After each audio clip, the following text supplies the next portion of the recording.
Welcome once again, everyone. I'm Dr. Subir, and this is my chess channel. In the last game, we saw how Anand won against Eggestein and went on to become World Junior Chess Champion in 1987. This title allowed Anand to be invited to play at the prestigious Wijk Aan Zee tournament in 1989. Where is Wijk Aan Zee? Wijk Aan Zee is a coastal town of Netherlands and is famously called as the cultural village of Europe. Every year, Wijk Aan Zee hosts a world-level chess tournament where top grandmasters compete. This tradition first started in 1938. Since 2007, this tournament has been sponsored by Tata Steel Group and hence is also known as Tata Steel Chess Tournament. Today I will be showing you a game played between Anand and the American Grandmaster Joel Benjamin at Wijk Aan Zee in 1989. This game is full of twists and turns. First, Anand gains winning advantage by a superb tactical shot. Then few positional errors by Anand gives Benjamin chance to fight back. But then Anand rebounds with his brilliance. This was the second last round of the tournament. Anand had 5 pieces and he started with e4, c5, nf3, d6, d4, c into d4, n into d4. So it's Sicilian defense which is notorious for frequent fireworks on board. The game continued, nf6, nc3, nc6, bishop g5, e6. This is the Richter Rauzer variation of Sicilian defense. The game continues as queen d2. White is preparing to castle queen side and start a vitriolic attack on king side. Bishop comes to e7, long castle by white, short castle by black, knight comes to b3. Now this move is played to discourage black from deflecting white queen by exchanging knights. Also, this knight may become an important piece in defending white king later. Now here black plays queen b6. But I personally believe black should immediately start attacking with a5 rather than playing queen b6 here. Let's see that variation. If to knight b3 instead of playing queen b6 we play a5, it can go as a3, a4, knight comes to d4. The knights get exchanged and the position is equal with equal possibilities. Now let's go back to the main game where black played queen b6. Alright, so to knight b3, black played queen b6, to which white replied f3. Now this frees up the knight on c3 and also makes g4 move possible for kingside attack. Black continued with rd8 and white played king b1. Okay, Benjamin was surprised when Anand played king b1. With rook d8, black had threatened to play along the d file, kick off the knight at c3 and take charge of the center. But Anand had calculated something else, which Benjamin didn't. Okay, so let's see how the game continued. After king b1, black played d5. Benjamin quickly went ahead with his plan, still wondering why Anand allowed him to do so. White played bishop into f6. This was followed by d into e4. At this moment, Benjamin expected Anand to play queen c1. But Anand played a brilliant move here. The move was bishop into e7. Now let's see what happens if white plays queen c1 instead of bishop into e7. So 2d into e4, if white plays queen c1, the game continues as rook into d1, queen into d1, bishop into f6, knight into e4 attacking the bishop, bishop goes to e7, bishop comes to e2, bishop d7, and this position has solid advantage to black. There is a semi-open c file ready for attack by black rook. Black has double bishops. White seems to be benign on the king side. But Anand didn't play queen c1. Let's go back to the main game where he played bishop into e7 for d into e4. So d into e4 was followed by this brilliant move, bishop into e7. The game continued as rook into d2. White queen is off the board. The game continued knight into d2, e into f3. Okay, here you cannot play knight into e7. This is the beauty what Anand had discovered when he played bishop into e7 instead of queen c1 on move 13. Let's see what happens if to knight into d2, black plays knight into e7. If knight into e7, the game will continue as knight c4 threatening the queen. Queen goes to c7, knight comes to b5, again threatening the queen. And now black must give up the queen to prevent the back rank checkmate. Let's go back to the main game. So here black played e into f3. This was followed by g into f3. G into f3 was the move which was played by Anand, but Anand could have won this game much faster with nc4 instead of G into f3. So instead of G into f3, if you play nc4, the game can continue as queen c7. By the way, to nc4, you cannot play queen f2 because knight e4 will trap the queen. Alright, let's look at the variation. If you play nc4 and black plays queen c7, the game can continue as bishop d6 attacking the queen, queen goes to d8, g into f3, bishop d7, rook comes to g1, taking care of the semi-open G file. Knight comes to E7, bishop G3, knight comes to F5 attacking the double paired bishop, bishop E5, F6, knight comes to E4, F into E5, knight into E5. Now the bishop will be captured by white. Queen goes to H4, knight into D7 recovering the piece. Knight goes to e3 attacking the rook, rook c1, rook comes to c8 attacking the c2 square, knight d f6 check. Now this g file is already taken care of by the rook at g1, so the knight cannot be captured. King goes to f8, knight goes to g4, knight into g4, rook into g4, queen into h2, knight g5. The e6 pawn is now under attack. Rook comes to c6, protecting the e6 pawn. Rook comes to d4, king e7, bishop d3, h6, knight e4, and this is a winning position for Anand. But Anand played g into f3 instead of playing knight c4. So let's go back to the main game. Let's see what really happened. Okay, so e into f3 was replied by g into f3. Black played e5. This was followed by bishop h4. Now bishop h4 is another weak move by Anand. Both c5 and d6 square are important squares here to be watched upon. bd6 was actually a better move.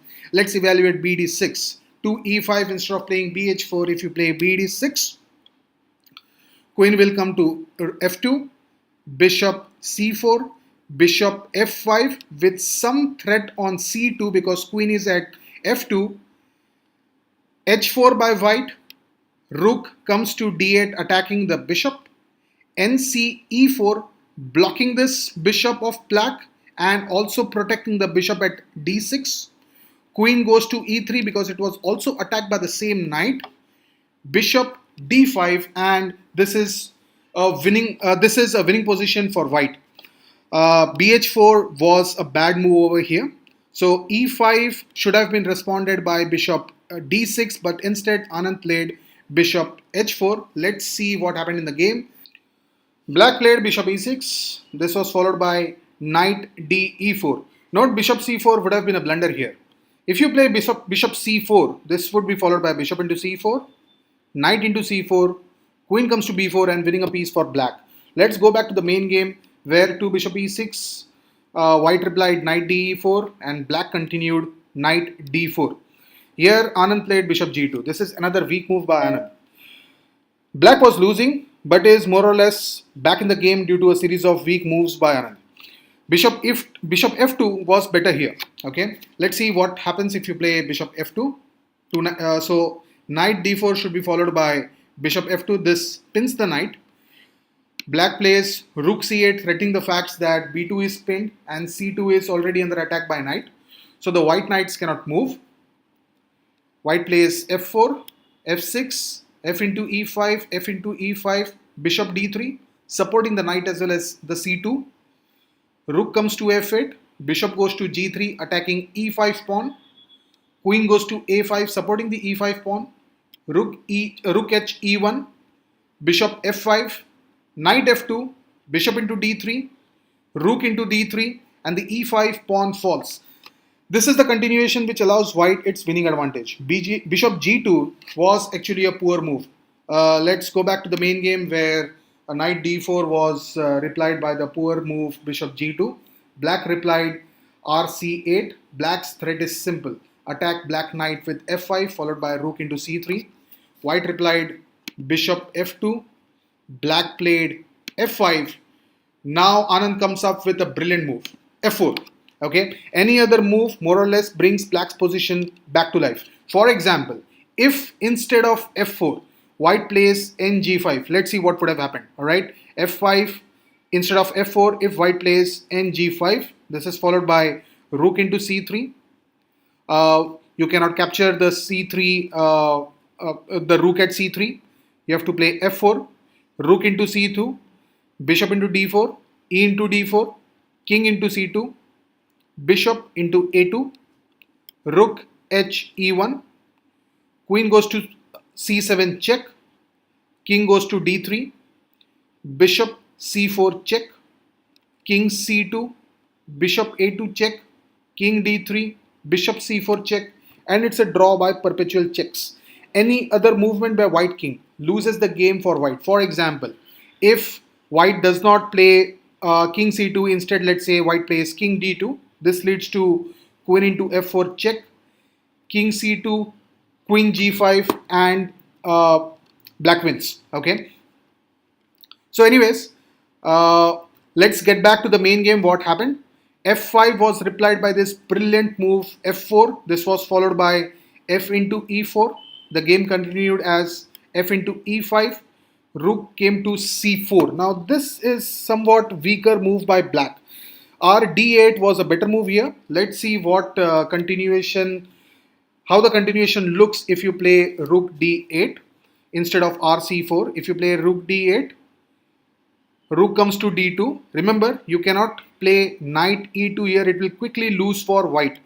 For example, if you play to rook d8, knight e2, it leads to bishop into a2 check, king into a2, queen a6 check, king b1, queen into e2, bishop into d4, queen into g2, rook h e1, king f7, and this time black has winning advantage. Anyways, the variation what we were analyzing was after f into e5 instead of rc4, if you play rd8, white should play rd2. The game can continue as nc6, bishop into b6, rook into d2, bishop into e4, a into b6, and although white is pawn up and is better off, black can still continue this game for long. All right, okay, but rc4 was not a strong reply to f into e5, but that's what happened in the game. rc4 was played. This was followed by rhe1. Now this is again not an accurate reply by Anand. Okay, it is bit passive over here. To rc4, the best move is knight e2. Let's see what happens if you play knight e2 here.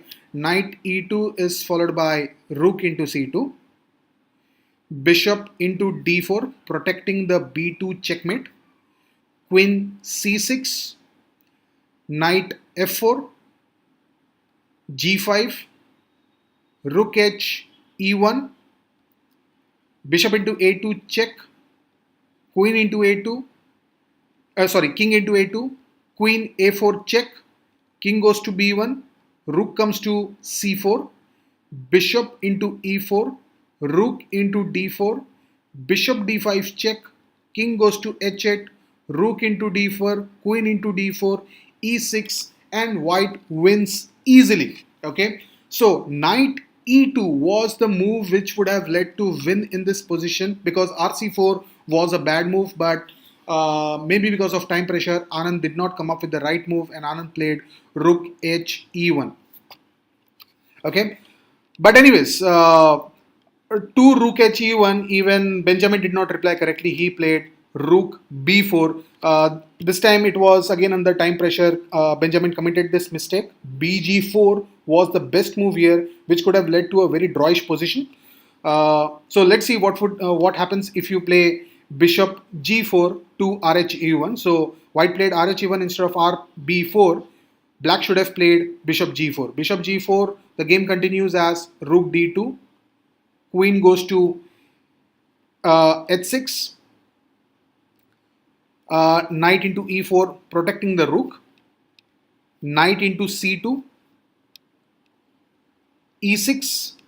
Now the threat is rook d8 checkmate, bishop into e6, rook d8 check, king f7, knight d6 check, king e7, knight f5 check, king into d8, rook d1 check, rook d4, rook into d4, knight into d4, knight into h6, knight c6, bishop into c6, b into c6, bishop into a7, g into h6. Although black has a very weak pawn structure, the opposite colored bishops give very healthy chance for a draw here. Okay, but bishop g4 was not played. Rook he1 was replied by rb4, which is a mistake, which was another mistake committed by Benjamin. Let's see what happened after rook b4 was played. Uh, White played king c1, bishop came to g4, and here Anand replied knight d5.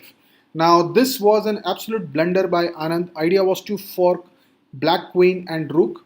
However, over here rd2 was better. Just let's check what would have happened if white had played rd2 instead of playing knight d5. Instead of playing knight d5, let's say if white plays rook d2, queen h6 comes, which is spinning the rook and attacking the pawn on h2.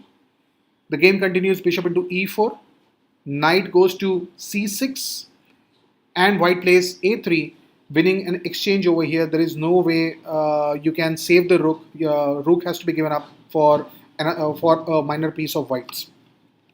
Okay, but anyways, in the main game, bishop g4 was replied by knight d5, which was a blunder.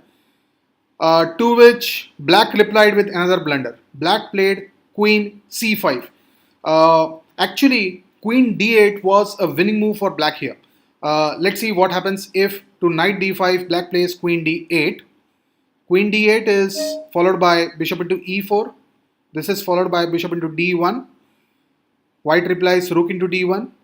Queen g5 check. King goes to b1. Queen comes to g4 attacking the rook. Rook goes to g1. Queen e2 threatening at c2. Knight takes b4 protecting the c2. Queen captures f2. Rook goes to c1. Queen captures h2, and suddenly black is in a position to win. Let's go back to the main game where black did not find this continuation. Nd5 was the blunder which Anand had made, but it was replied by queen c5, which is a blunder. To queen c5, Anand replied knight into b4. This was followed by bishop into d1, and here Anand played king into d1. Look at this position now. It is extremely difficult for black to find a continuation. White has a very active double bishops and well coordinated pieces. It's simply winning for white here. By the way, instead of king d1, if you play rook into d1 here, it's actually bad for white. Let's see what happens. Instead of bishop into d1, you play, instead of king into d1, you play rook into d1. Rook into d1 will be followed by knight e2 check, king goes to b1, queen into f2 with a winning advantage to black. Okay, but anyways, in the main game, white did not commit this blunder. White played king into d1. This was followed by e3. The game continued as rook into e3, knight came to f5.